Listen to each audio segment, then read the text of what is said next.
Deux actions importantes qui vont te permettre de recevoir le risque rapidement et les faveurs de Dieu. La première action, c'est le repentir. Al-istighfar, at-tawba, c'est le fait de revenir vers Dieu et de demander pardon pour nos péchés, pour nos fautes, pour toutes les fois où on a fait des actions négatives que Dieu n'aime pas. On en fait tout le temps, on en fait tout le temps, même si on n'en est pas conscient. On passe notre temps à les banaliser, à les oublier, à croire que ce n'est rien, que Dieu va de toute façon nous pardonner parce qu'on est musulman, parce qu'on croit en Dieu, parce qu'on a la foi. Non, non, non.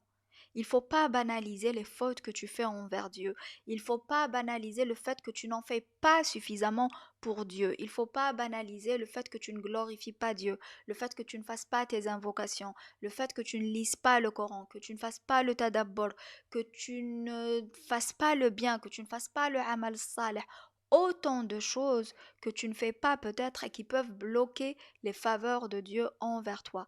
Donc pour recevoir le risque que tu veux, dont tu as besoin, la bonne santé, l'argent, la bonne personne, la bonne relation, les bons amis, la bonne vie que tu veux, il faut faire le repentir. Il faut faire le repentir.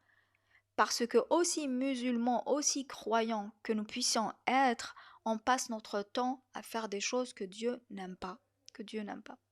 Donc, si tu vois que ton risque il est bloqué quelque part, c'est qu'il y a une chose à réparer dans ta relation avec Dieu.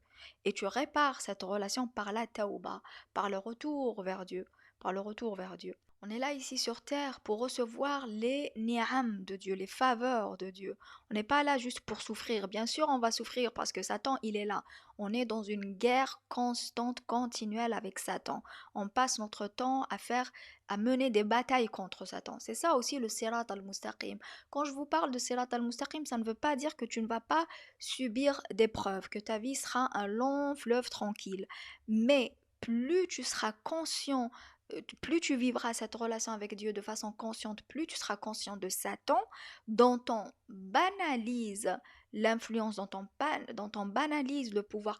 Et Satan, il est partout, il est partout. Dès que tu te lèves le matin, Satan, il est partout. Il est dans ta radio, il est sur Internet et il est surtout dans ton téléphone, dans toutes les applications auxquelles tu es connecté toute la journée, à ces applications qui sont addictives, dont tu ne peux pas te déconnecter, de sorte que tu ne peux même pas rester 5 minutes avec Dieu. Est-ce que tu consacres 5 minutes à Dieu pendant la journée? Très peu de gens le font.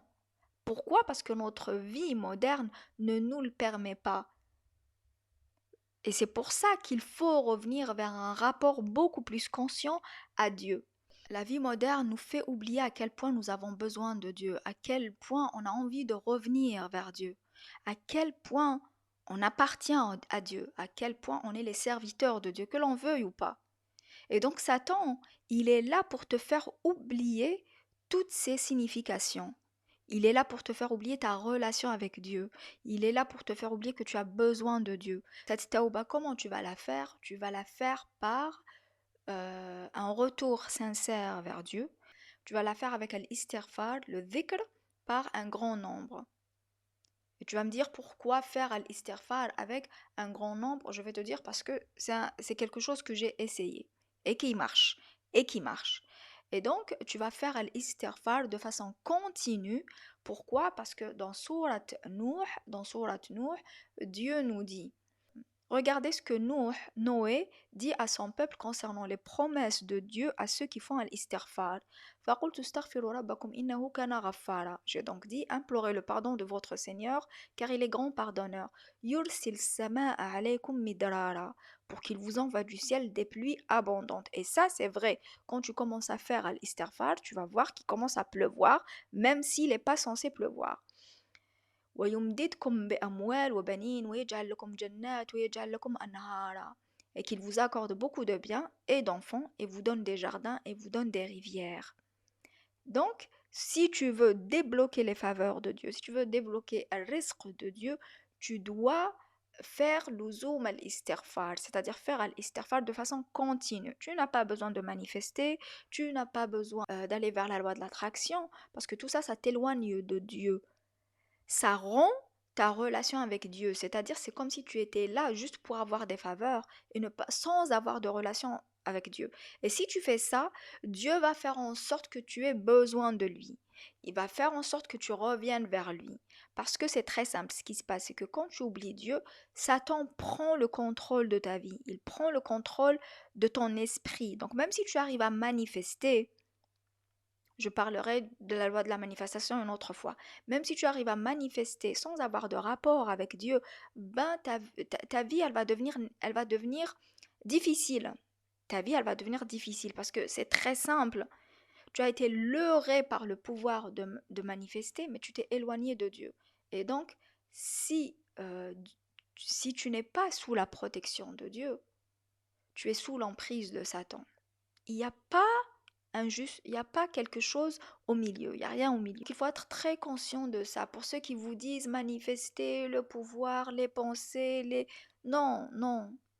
Il faut juste que tu aies une relation sincère avec Dieu, sincère, et que tu sois purifié de toute la négativité que tu as accumulée à cause de tes péchés et de tes fautes et de ton éloignement de Dieu. La deuxième chose que tu dois faire, la deuxième action qui est très très importante, c'est le infaq. C'est le fait de dépenser sur la voie de Dieu, de faire quelque chose de bien. Et ça, beaucoup de musulmans ne le font pas. C'est-à-dire qu'ils pensent que l'islam, c'est aller à la mosquée 5 fois par jour, écouter quelqu'un qui ne sait rien de l'islam, qui ne te parle même pas du Coran, qui te parle de Abu Nawas, Abu Hunayna, Abu Junayna, Abu je sais pas qui. Et donc, la première chose pour recevoir les faveurs de Dieu, c'est de reprendre ta relation avec Dieu sur des bonnes bases. Sur des bonnes bases. Peut-être que tu es pressé, peut-être que tu es stressé, peut-être que tu es en dépression, peut-être que tu es désespéré d'avoir la relation que tu veux, mais si tu n'as pas une relation sincère avec Dieu, tu ne recevras pas les faveurs de Dieu. Et ce que va faire la tauba dans ta vie, c'est qu'elle va t'apprendre à tawakkul, le fait de compter sur Dieu. Elle va t'apprendre à taslim, elle va t'apprendre à rendre tout ce qui n'est pas Dieu très petit, très banal, et à glorifier Dieu, à vivre le nom de Dieu Allahu Akbar dans ta vie. L'infaq, tu vas le faire pour remercier Dieu. Parce que Dieu nous dit qu'il faut qu'on le remercie. Il faut qu'on fasse shukr. Donc tu dois faire l'infaq. Pas uniquement en donnant à une association, mais en faisant aussi des choses qui changent la vie des gens. Tu dois laisser une empreinte positive dans ton entourage. Tu dois faire le bien avec ta famille, al-aqraboun au début, envers toi-même, envers ceux qui t'entourent et avec les gens qui peuvent être impactés par tes actions. Donc 2 choses si tu veux recevoir les faveurs de Dieu. La première, c'est la tauba, le retour sincère vers Dieu, le retour à al-sirat al-mustaqim. La deuxième chose, c'est al-infaq. Al-infaq, pas uniquement donner à une association, non, faire quelque chose qui impacte positivement ce monde. Voilà pour aujourd'hui. N'oubliez pas de liker, de vous abonner, de partager et de laisser vos commentaires. Et si vous avez essayé l'istighfar, vous pouvez aussi laisser vos commentaires. Je vous dis à très bientôt.